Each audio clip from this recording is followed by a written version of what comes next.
An intimidating feeling for an athlete. The sense that you are taking part in your sport's ultimate test.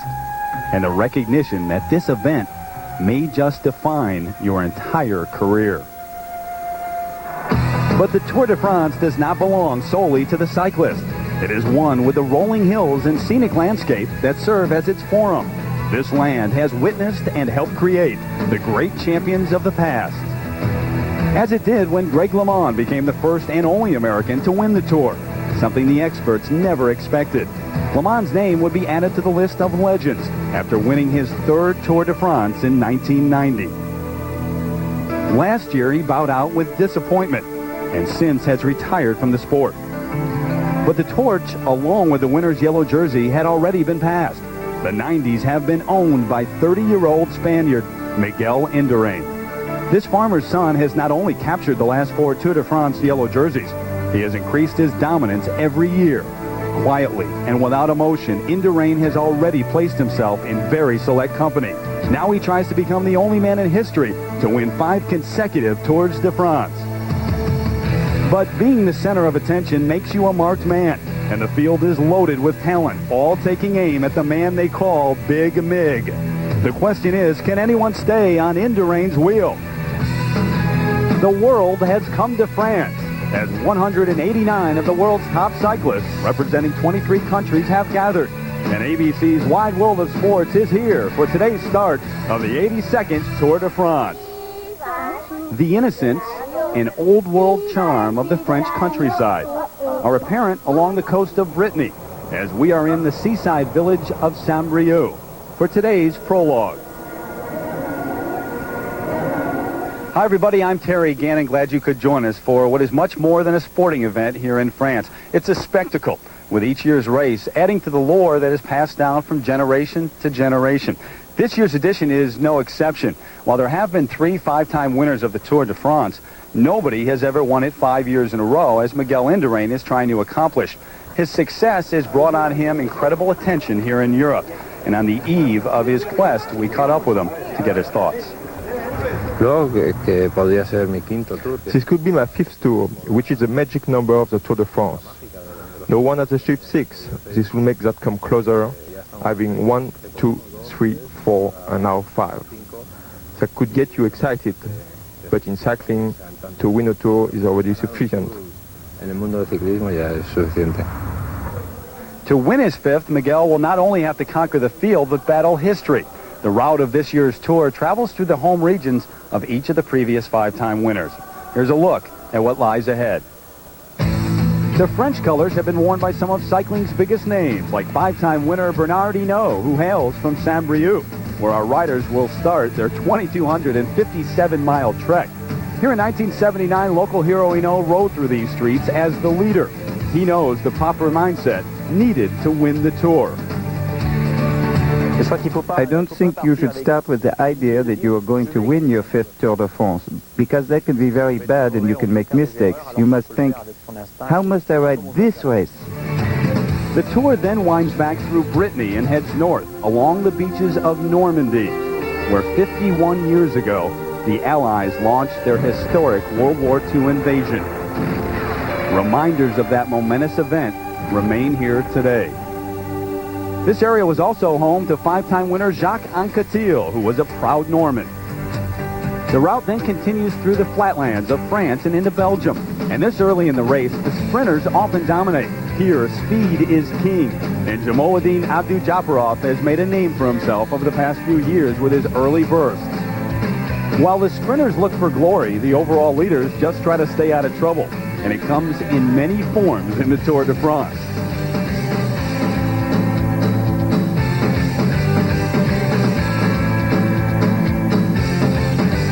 There is a chance for one of the young guns to step up and win a stage here, as American Lance Armstrong did in '93 at the tender age of 21.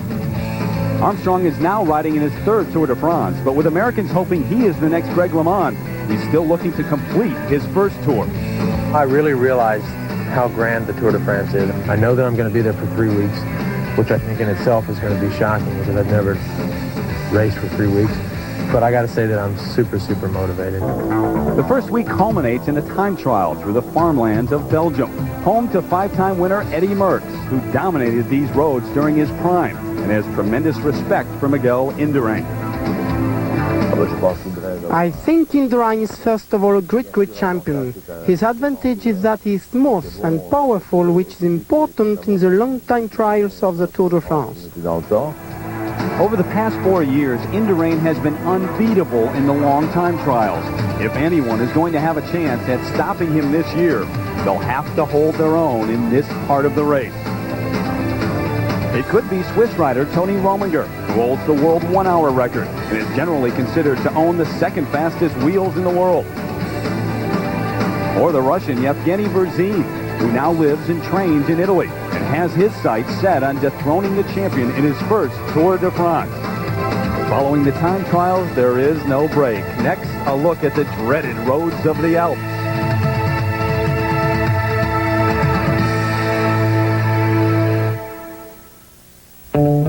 I'm a t-shirt Scene. Ahead lie the dizzying twists, turns, and climbs of L'Alpe d'Huez, the lighthouse of the Alps. The steepest climb in this year's tour, it's over 8.5 miles long and over 6,000 feet high. Its 21 hairpin turns have become infamous. They've taken turns wearing the yellow jersey as well. In 1989, Greg LeMond was passed on his final climb. He was forced to give up the yellow jersey. It seemed to be a perfect fit for Frenchman Laurent Fignon, and most expected him to wear it at the finish line. But LeMond would steal it back in Paris. Following the Alps, it's a trip through the country's midsection, the mountainous heartland where fans line the roads to get a very quick glimpse of their heroes.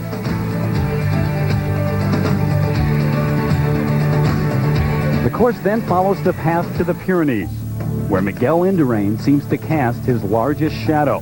This is familiar ground for Indurain. The Pyrenees form the border between France and his homeland of Spain.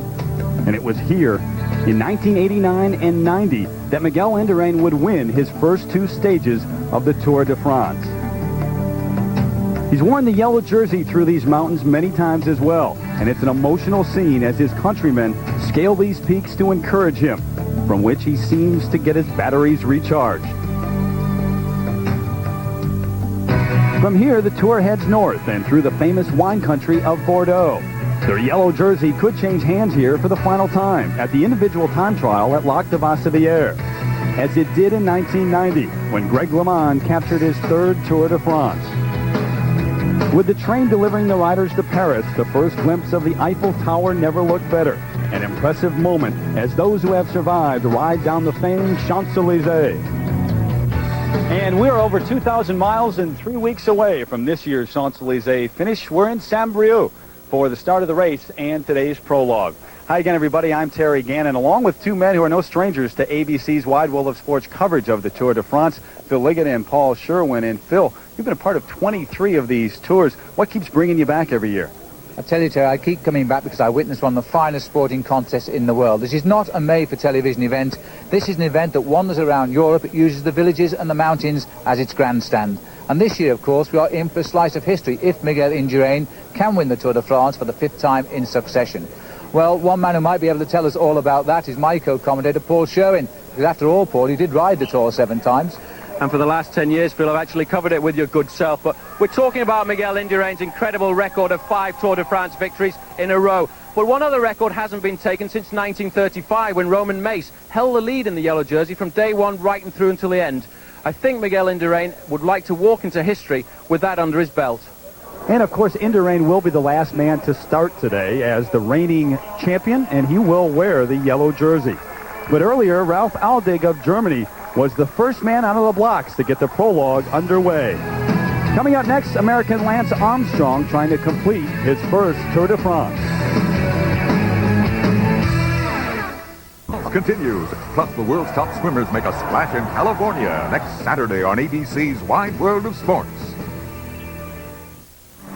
Welcome back to a rain-soaked Saint-Brieuc, France. Conditions have changed dramatically since the start of this prologue that will make things very difficult for these racers. And there is American Lance Armstrong. Here are Phil and Paul with the call. And there is Lance Armstrong in the start house, having come into the start house with the rain pouring down. And I think that Lance now is going to feel a little bit nervous about this course, as everybody is. It's a long descent that comes straight after the beginning, and then a climb out. And watch the blue as they go, because invariably the wheels slip, and Armstrong was no exception, as he now settles into his stride and gets off out on the course. So Lance Armstrong battling the rain, but earlier today, Frenchman Jackie Durand, a dry ride, posting the time to beat. But all that was in the sunshine, and now conditions are absolutely atrocious. Lance Armstrong here is dancing through very heavy rain indeed. And at the start house, which is not very far from the finishing line, Miguel Indurain is trying to keep warm. The skies are black, and he's wearing a cape. Now Armstrong is the man, and he is doing a great ride at the moment. Through the cobble section, the tricky chicane, comes out of it well, now sprints for the line. It's a very good time, this, by Lance Armstrong, considering the conditions. He really has learned to time trial. 9:33, 42nd place overall, a good time. That was a great time, Phil, considering the conditions out there at the moment. But this is the man, Eugenie Berzin, who will be next to start. And many people think he can revival Miguel Indurain in this year's Tour de France. Well, he beat him in the Tour of Italy last year when Indurain only finished third. And Berzin goes away to enormous cheers into what is almost the darkness of early evening here now. And the rain is still torrential. So Evgeny Berzin is out on the course. He is chasing this man, Tony Rominger, who is a bit further down the road. Look at the glacial conditions here, but Rominger is riding very, very powerfully indeed. Now the last man is in the start house, the yellow jersey of last year's winner, Miguel Indurain, on the final countdown, and this is a journey quite literally into hell. So as Indurain starts, Tony Rominger now heading up towards the finish. It'll give us some real indication what the stars might have done, but they want to hold the times close to one another tonight. A big finish by Tony Rominger now as he comes up to the line, and there it is. What a great ride indeed by Rominger. And now, Paul, that is the target time for Indurain of 9:26. Well, he looks extremely strong. He hasn't weakened at all. He's got about 2 kilometers to go, I think, before he gets to the finish line. And Miguel Indurain looks to me like he's set for a fine performance, but we've got to wait for the clock. And now look at this, Paul. Here comes Berzin for the finish. He's well off the leaderboard. He's over 10 minutes. Well, this is a disastrous time for little Evgeny Berzin. 10:07. Indurain could take a minute here out of Berzin, and what a way to start the Tour proper tomorrow. A minute to the good over somebody like Berzin. And also he may well get a 30-second advantage on Tony Rominger. Rominger finished in 9 minutes and 26 seconds, and Miguel Indurain has not weakened at all on this climb. He's really still going along as strong as ever, but he's lost so much time on those corners. You know, everybody has lost time. There's the team manager right up behind him there, giving him that information, but that is the face of a Miguel Indurain who's extremely concentrated. We have to wait now for the time split, the time to come up on the screen in front of us, and this is Miguel Indurain, and what is going to be the time? So now we have Miguel Indurain turning into the home straight here in Saint-Brieuc in the most atrocious conditions I can remember for a prologue since 1978. Miguel Indurain is now sprinting for the line, and this is the man who's going to show us what times are, but it's way outside of Jackie Durand, who will win the prologue time trial. Indurain himself 9:31 and finishes only 35th with that time of 9 minutes and 31 seconds. So a lot of unknowns on the leaderboard, led by Jackie Durand of France. The rain has changed everything here in the prologue to start the 82nd edition of the Tour de France. And a lot of casualties. One being Chris Boardman, who won last year's prologue, but now has to bow out of this Tour de France. The surprising Jackie Durand, the two-time French champion, will wear the yellow jersey at least. And off-road fun. Honda, come ride with us.